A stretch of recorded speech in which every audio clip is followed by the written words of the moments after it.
Well, I've taken a bit more off here and there, but the main thing I've done is I've tightened the string up by threading it around my magic ring one more time, which means it's now sitting taut, so I can have a look at the string line.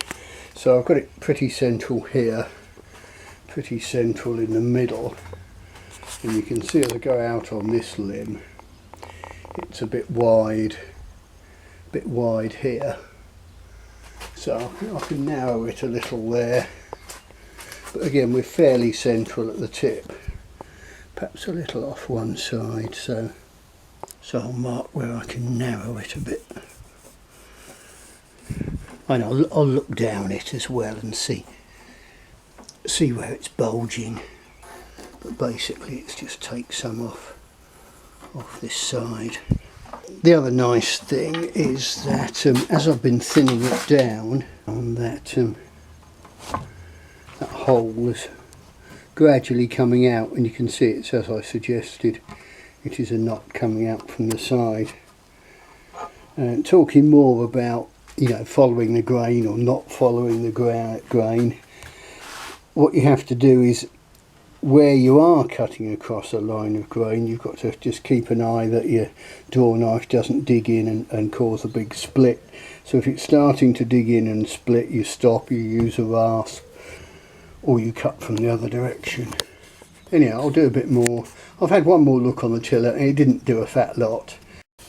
The nice thing is, where I've made this mark where I need to remove wood from this side, it corresponds to where this dodgy stuff was. So some of that will be coming out as I work it down. The draw knife started to dig in, so I just stopped. I didn't want to just tear right in. I thought I'll get the rasp on that. But I'll carry on with the draw knife down this end. Now I can see a bit more what these funny areas are. And yes, there are knots coming across like that. The bow's still pretty wide, and as I round the belly, hopefully it will disappear. You know, I'd rather it wasn't there, but it's no good pretending, it is what it is. And that shot down the grain there shows how it flows down the bow. Yeah, I mean the sapwood it's got a bit of this sort of greyish look to it. Mostly at this end it doesn't feel particularly waxy and creamy, so it's not the nicest, but I'm hoping it will be alright. But yeah, it's the sapwood that keeps the back of the bow together, so if your sapwood's rotten, your bow may well explode, but if it does, then just any other staves from the same tree or with the same suspect sapwood, just take the sapwood off on a bandsaw or with a plane or whatever, and back the bow with a bit of hickory or ash or bamboo. Bamboo and yew is a brilliant combination, very fast. So yep, there we go, onwards and upwards. Right, I've been digging out at this funny area a bit, and I think what we've got is a pair of branches that have grown out this way, but they don't come out the back, so they probably started growing when the tree was this big. You've got this line of weakness here, and at some point something's rubbed off these tiny little branches, you know, just tiny little, about the size of a matchstick or something, or a little bit bigger, and they've grown over. So there's nothing showing on the back of the bow at that point, nothing at all. But of course where they've grown over, deep inside the tree, you've got a pocket of rot. So what I might do is just run a drill in there and there, and put a peg, turn a little U peg and glue it in there, and the reason being the peg will stop that void or any black manky stuff compressing, but also a peg going across this this black line, which was like a rotten ring or something, it might just key it all together and stop a split opening up along there. Hopefully most of it will disappear when the bow's finished. I've already taken this corner off a bit and rounded it, but it's the old stitching time saves 9. I've filled knots before, and by the time you get to the finished bow it's all totally been removed and there's nothing to see. And you think, well, that was a waste of time filling it, but it's just a lot easier to fill it now when I can get a drill in and see the right angle. Go in with a drill and peg it. If I do it now, if I wait till there's, you know, less wood there, it's going to be less easy to put a drill in there. Anyhow, but conversely, this face is beautiful. Lovely clean wood, cutting nicely.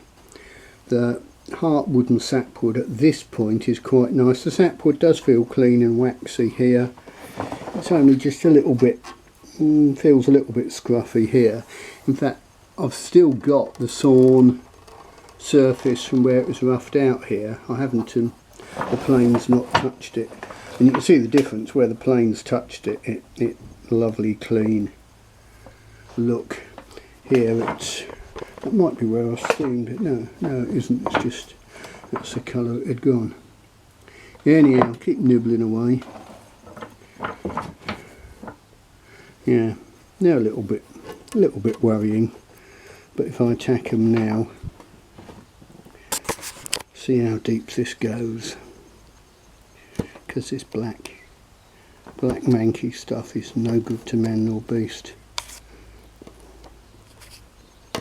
It has no merit at all.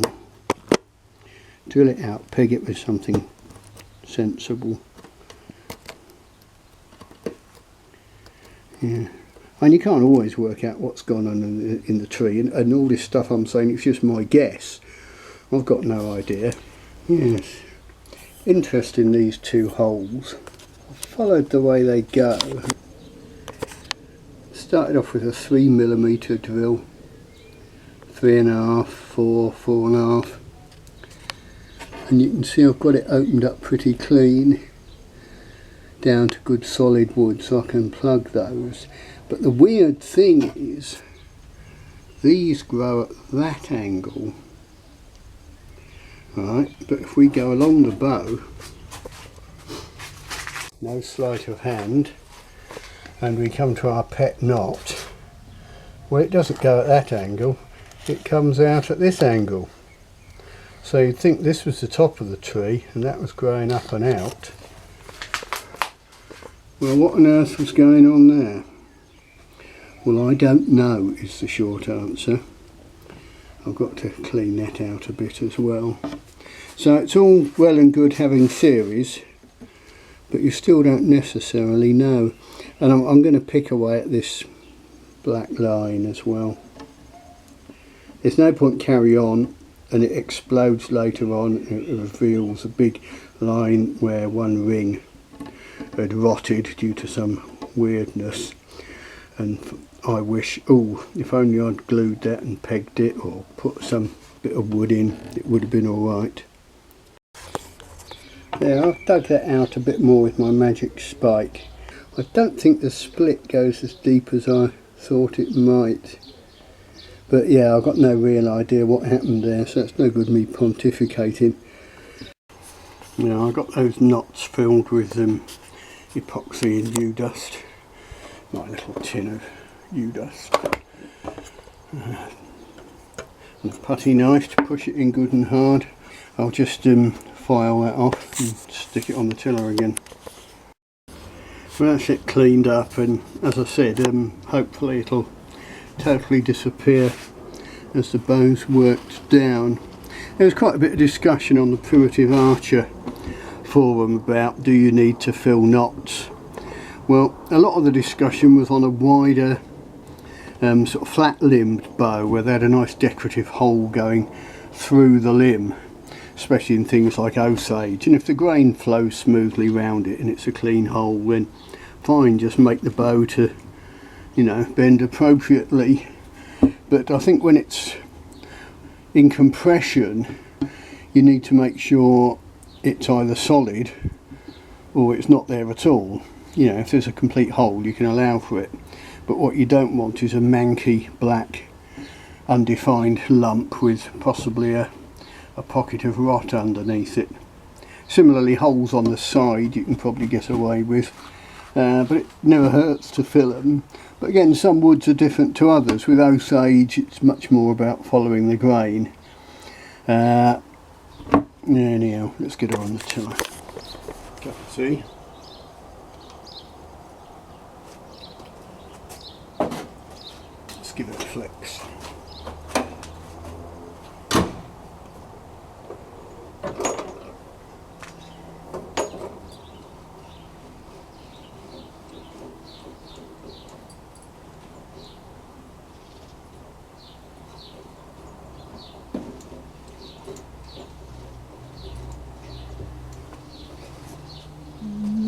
To me, like most of the bends there, maybe stiff there.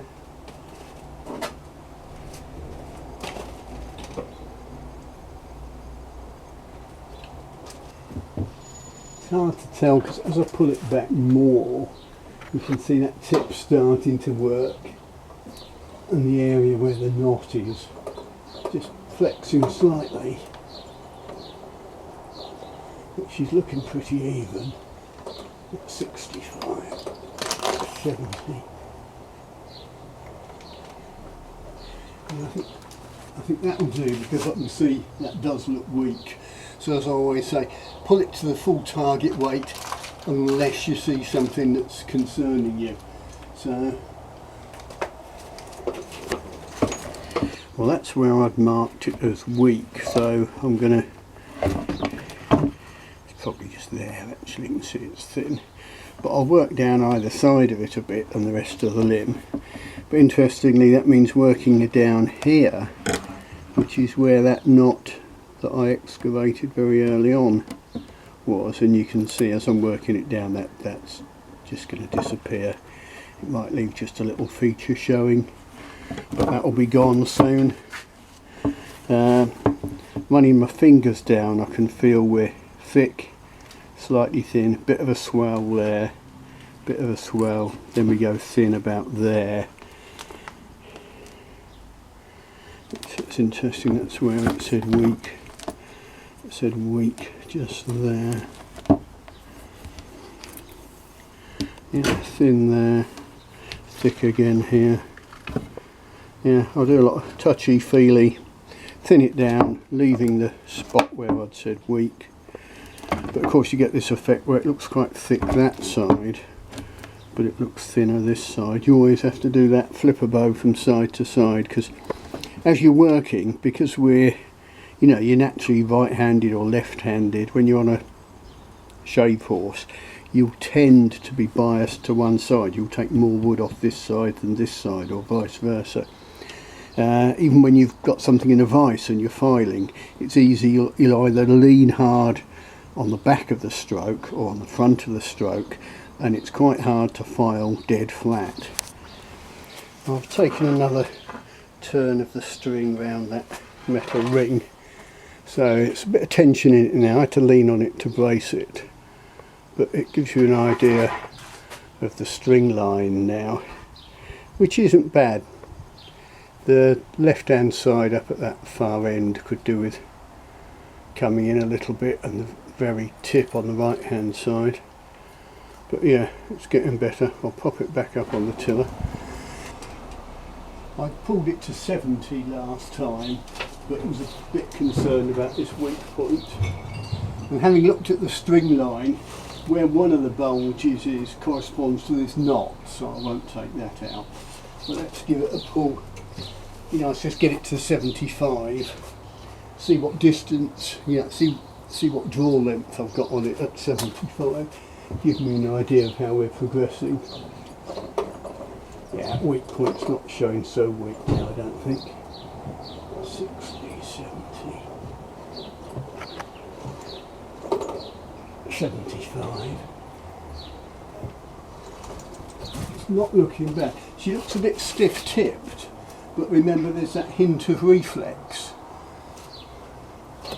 So you've always got to bear that in mind. You're not going to get a perfect arc or a circle where you start with deflex, reflex. The finished bow at full draw should look slightly weak there and slightly stiff tipped. Only just over 70 here. Let's pull it a little, let's get it right back to a good 75, and then I can review it.